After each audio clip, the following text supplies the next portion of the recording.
Seja muito bem-vindo à Crítica Comunista. Hoje a gente vai trazer um vídeo recente do Gregório do Vivier no canal dele, o Greg News da HBO, para colocar como é importante, através de dados, construir o ódio de classe e como ele faz isso super bem. A gente não vai deixar de fazer críticas aqui, porque o Gregório acaba apresentando soluções que não têm uma perspectiva socialista, uma perspectiva comunista, pelo contrário, acaba recaindo numa espécie de reformismo radical, como se o fim dos bilionários fosse resolver de fato a coisa, o buraco é muito mais embaixo, mas a gente vai reagir a alguns elementos do vídeo que é importante para falar de certos assuntos que interessam sim a classe trabalhadora e pelo próprio impacto dos vídeos do Gregório do Vivier, principalmente entre a juventude, usar esse conteúdo para falar de certos assuntos importantíssimos. Então vamos lá para o react. A ostentação é quase sempre um sinal da decadência. Não que a ostentação necessariamente cause o fim do império, que também pode ser o contrário. Ao perceber que o fim se aproxima, a nobreza liga o foda-se para aproveitar ao máximo o privilégio, aumentando assim a rejeição do povo em relação a ela num grande círculo vicioso. Ficou a famosa frase da Maria Antonieta: não tem pão, comam brioche, frase essa que ela nunca disse.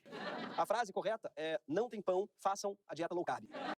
Isso é verdade, gente.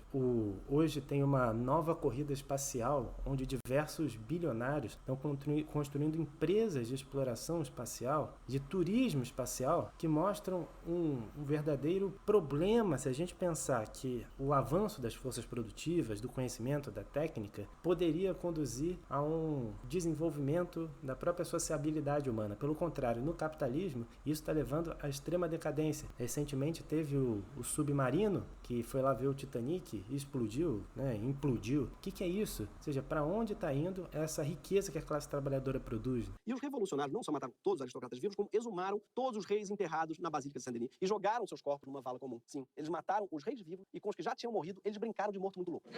Mas os monarcas... Isso aí é verdade. Não necessariamente todos os aristocratas foram mortos, né? Mas na Revolução Francesa a coisa foi muito, muito intensa. Existem relatos, na literatura, na historiografia, sobre momentos em que os nobres eles eram mortos, muitos deles nas ruas ou eram pegos nas próprias casas, e as mulheres famintas nas ruas, elas iam dentro desses corpos, arrancavam seus corações e comiam o coração cru. Vocês imaginam o tamanho do ódio. Tem uma outra cena que eu li recentemente, outro livro sobre a Revolução Francesa, de como a população, ao descobrir que um comerciante que vendia pães estava segurando grandes quantidades de farinha, essa população foi até a padaria, arrancou a cabeça do padeiro, colocou numa lança e saiu desfilando pela cidade para mostrar o que aconteceria com todos os outros agiotas. Então a Revolução Francesa foi uma explosão muito grande de ódio. A família que governava a Rússia antes da Revolução, Nicolau II, era talvez o homem mais rico de todos os tempos, enquanto o povo passava fome nas ruas. E o resultado todo mundo já sabe. Sua família inteira está comendo o pão que Olavo amassou.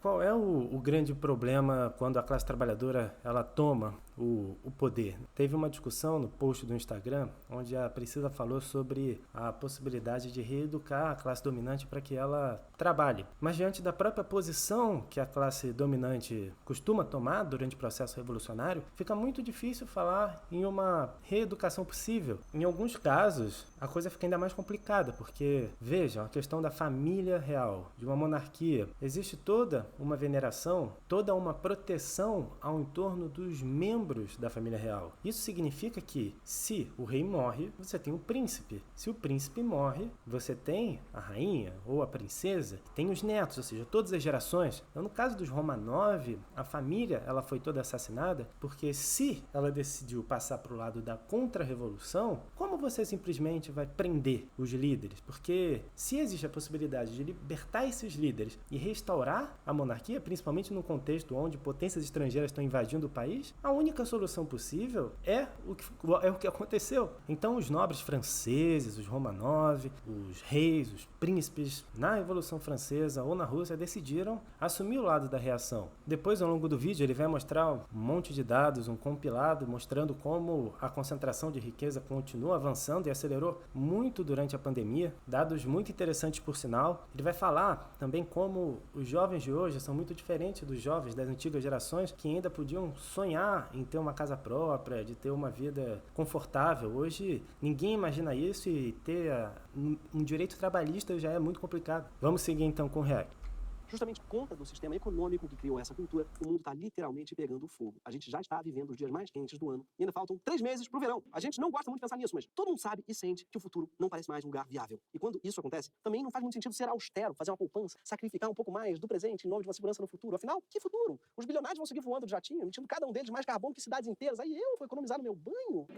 Isso aí é muito verdade. O Vitor, no Instagram, ele comentou que o problema dos bilionários não é um problema que a gente tem que ter de maneira pessoal. O sistema capitalista é impessoal. É o sistema que produz proletários e burgueses. Essa parte aqui é muito legal, porque ele está falando como a maioria dos trabalhadores acaba não aderindo a essas campanhas bestas da burguesia por economia de plástico, por tomar banhos curtos, por não jogar lixo fora, porque não faz muito sentido. Enquanto o proletariado sabe que talvez nunca tenha nada muito melhor do que já tem, e esse tenha praticamente nada para a grande maioria, os burgueses estão lá fazendo o que eles bem entendem, destruindo em quantidades absurdas o meio ambiente. Qual o sentido de ficar se preocupando em tomar banho mais rápido?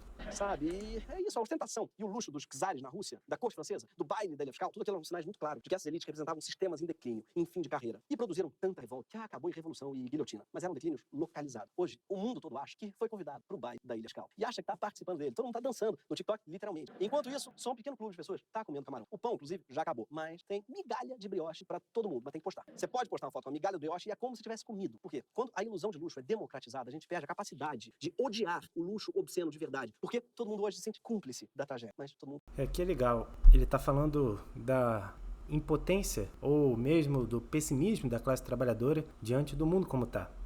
E como o próprio ódio de classe, o ódio contra esses bilionários, ele é travado porque a classe trabalhadora se sente, por falta de consciência, colaborando para que esse sistema se reproduza. E é por isso que a gente precisa entender que a solução ela não passa pelo terrorismo individual. Não basta matar os bilionários, como o próprio Gregório dá a entender. Não faz sentido combater os bilionários sem colocar que a origem dos bilionários é um modo de produção e que para que esse modo de produção seja combatido, a classe trabalhadora precisa estar no poder. Claro que não sou eu, em nome da classe trabalhadora, que vou tomar o poder. A gente precisa de uma revolução, porque é numa revolução que esse sentimento que o Gregório está falando de se sentir cúmplice do crime, ele se dissolve e a classe trabalhadora vai às ruas, ocupa os locais de trabalho, ocupam as praças, constroem suas assembleias, e é para esse momento que os comunistas, que os marxistas, eles se preparam, porque a gente sabe, a emancipação da classe trabalhadora vai ser obra da própria classe trabalhadora.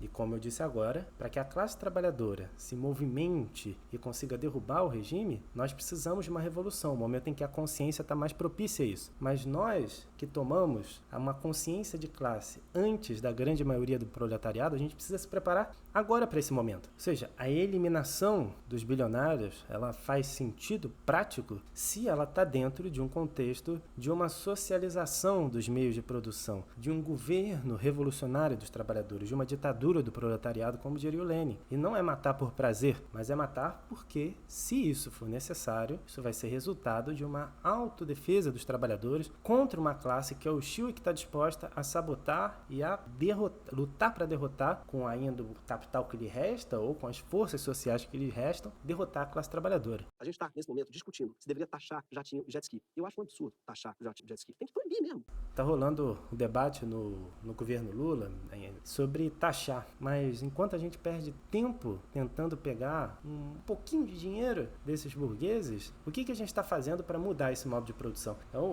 o Gregório está falando de uma urgência. Se a gente não derrubar o capitalismo, a humanidade está em risco. Proibir e a taxação de super ricos, para mim, também é muito pouco, porque bilionários não deveriam existir, muito menos se proliferar. Afinal, cada um deles emite o equivalente a 1 milhão de réis mortais. Então, gente, como eles dizem, a conta não fecha. Então, calma, a gente não vai propor aqui matá-los, mas vamos propor que se eles quiserem continuar bilionários, que eles se matem, pode ser? Eu proponho enviar 3 mil bilionários do mundo para a ilha fiscal. E ela vai estar cheia de crocodilos albinos querendo se vingar. Calma. Cada bilionário pode escolher um instrumento de luta, para ser justo. É um pregador... Aqui ele vai fazer uma zoeira, mas aí eu vou contrapor isso, dizendo que a solução ela precisa ser coletiva, passa pela construção de uma liderança capaz de tomar os meios de produção com a própria classe trabalhadora, ajudando a classe trabalhadora a tomar esses meios de produção.